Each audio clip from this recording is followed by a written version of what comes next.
Like, comment and subscribe. स्वागत है आप सभी का आपके अपने YouTube चैनल शेखावत पर। आज हम आपके लिए लेके आए हैं एक नई स्टोरी जो कि है केदारनाथ धाम के यानी कहें शिव जी के एक बड़े भक्त की। आइए सुनते हैं उसको। बात उस समय की है जब केदारनाथ आने जाने के लिए रास्ते आज के ज़माने की तरह सरल और सीधे नहीं थे। उस समय केदार बद्रीनाथ पैदल जाना पड़ता था। उस समय बहुत से ऐसे लोग भी थे जो कि वहां जाने से कभी चले जाते थे लेकिन दोबारा लौटकर नहीं आते थे। ऐसे लोगों की भारी संख्या थी। उसी ज़माने में भोलेनाथ का एक महान भक्त भी रहता था। उसने फैसला किया कि वो भी भोलेनाथ के द्वार पर जाएगा, इसलिए वह इस महान यात्रा पर निकल पड़ा। पूरे रास्ते पर वह केदारनाथ जाने के रास्ते के बारे में पूछता रहा लोगों से। हर एक पड़ाव पर लोग उसे केदारनाथ का रास्ता बताते रहे और वो मन मन में शिव जी का ध्यान करता रहा। ऐसे करते करते कई दिनों की मशक्क़त के बाद वह केदारनाथ धाम पहुंच ही गया। केदार धाम में बहुत ज़्यादा ठंडक थी। जिस समय वह केदार धाम पहुंचा था उस समय संयोगवश उसने कुछ ऐसा सुनने को मिला जिसके चलते वह बहुत उदास हो गया। दरअसल उस केदारनाथ मंदिर के पुजारी से यह पता चला कि वह थोड़ा गलत समय पे आया है, क्योंकि दिवाली का पूजन हो चुका है, इसलिए अब मंदिर के कपाट भी बंद हो जाएंगे। यह सुनते ही मंदिर के कपाट बंद हो चुके हैं, शिव भक्त जोर जोर से रोने लगा। उसने मंदिर के पुजारी से प्रार्थना की कि सिर्फ थोड़ी देर के लिए भगवान के मंदिर का दरवाज़ा खोल दीजिए। उस शिव भक्त की इस बात पर पुजारी को हंसी आ गई।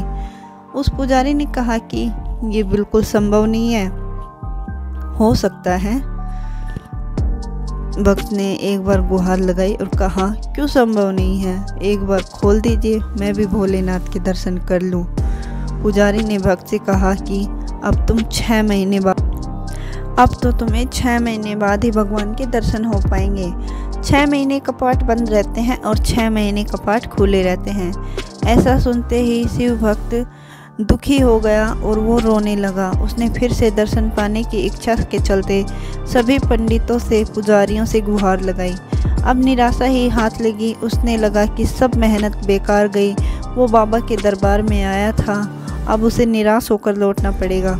इसी सोच विचार में डूबा हुआ वह घंटों तक वहां बैठा रहा। सभी पुजारी सभी लोग वहां से जा चुके थे। उसे पता ही नहीं चला कि कब सुबह से शाम हो गई। लगातार रोने से उसका हाल बहुत बुरा हो चुका था। तभी अचानक से उसे किसी कदमों की आहट सुनाई दी। जब उसने आंखें उठाकर देखा तो सामने एक सुंदर सा, सरल सा, सौम्य सा चेहरे वाला साधु उसके सामने खड़ा था। उस साधु ने उस भक्त के पास आकर पूछा कि बेटा तुम क्यों रो रहे हो, तुम्हें क्या परेशानी है। इस बात पर भक्त ने अपने आंसू पोंछकर साधु बाबा को अपनी सारी आपबीती सुना दी। साधु बाबा बोले, बेटा तुम सच्चे मन से भगवान के दर्शन करने आए हो, तुम्हारे मन में किसी भी तरह का छल कपट नहीं है। मैं तुम्हें आश्वासन देता हूँ कि तुम भोलेनाथ के दर्शन जरूर करोगे। तुम ईश्वर पर भरोसा रखो, अपने भोले बाबा पर भरोसा रखो। साधु बाबा के मुख से ये ऐसी बातें सुनकर वह एकदम से प्रसन्न हो गया और खुशी के मारे वह झूमने लगा। साधु बाबा ने उससे पूछा, क्या तुम्हें भूख लग रही है? उसने कहा हाँ। साधु बाबा ने उसे अपने झोले में से कुछ निकाल कर दिया खाने का। उसने खाई वो वस्तुएं जो कुछ खाने के लिए दी थी वो खाया और साधु बाबा ने उसके सर पर हाथ फेरा और खुशी के मारे उसे पता नहीं कब नींद आ गई, उसे पता भी नहीं चला। जब उसकी आंख खुली तो उसने देखा कि सुबह हो चुकी है। पता नहीं आज के वातावरण में क्या ठंडक नहीं है। आज केदार धाम वातावरण तो अनुकूल था। उस शिव भक्त ने जैसे ही देखा कि मंदिर के कपाट खुलने जा रहे हैं तो वह हैरान हो गया, यह सब कैसे हो गया।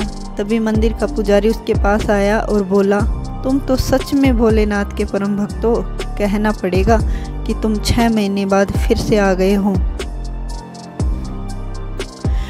भक्त बोला, हैरानी में पड़ गया। उसने कहा, मैं तो कल ही आया था, फिर आप ऐसा क्यों कह रहे हो? कि मैं 6 महीने बाद आया। और रही बात दर्शन की, तो कल एक भले साधु ने मुझे आशीर्वाद दिया था कि आप भोलेनाथ के दर्शन ज़रूर करोगे। जैसे ही वहाँ खड़े लोग और पुजारी ने यह बात सुनी, वह सभी उस शिव भक्त के चरणों में गिर पड़े। मतलब उस शिव भक्त को साक्षात भगवान शिव के दर्शन हुए थे।